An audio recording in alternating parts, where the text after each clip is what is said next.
కాలువలు తీసుకెళ్ళి చీరలు పెట్టి భూములు పెట్టి ఇక్కడ ప్రతిపక్ష నాయకుడు అధికార పార్టీ శాసనసభ్యుడు శివులు ఏం చెప్పాడు తెలుసా? మన పీతను అడుక్కుంటున్నాడు ఇంటికి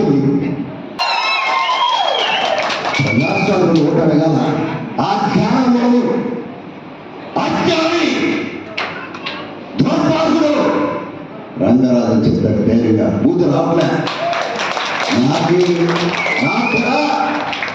సభ్యత సంస్కారం వేసేసి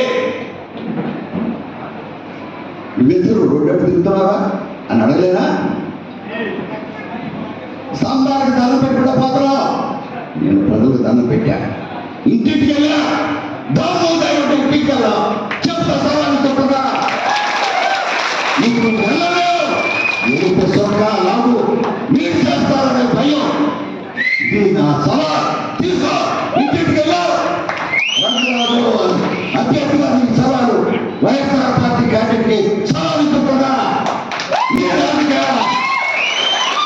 నేను చేశా, నాకు దమ్ము ధైర్యం ఉంది, ఇచ్చిన మాట నిలబెట్టుకున్నా. సంక్షేమ కార్యక్రమాలు, అభివృద్ధి కార్యక్రమాలు ఎక్కడా లేని విధంగా నాకు ఇచ్చిన ప్రజా ఆదరణ అధికారాలతో సంక్షేమ అభివృద్ధి కార్యక్రమాలు సమానంగా చేపట్టా. నా వర్గం, నా కులం, నా మతం లేదు.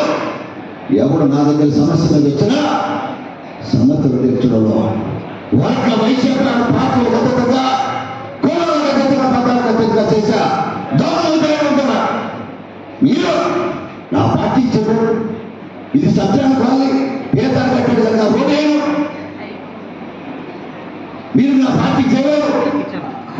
వాళ్ళ చేసినప్పుడు కూడా ఈ కోట్లు వచ్చి ఇక్కడ కదా రాజు అందుకున్నారు. ఆ తర్వాత ఉన్నప్పుడు 2% ఇక్కడ ఆపరేషన్ కూడా లేదు. చాలా మంది సామాజిక వర్గాలు ఒక్కసారి జగన్మోహన్ రెడ్డి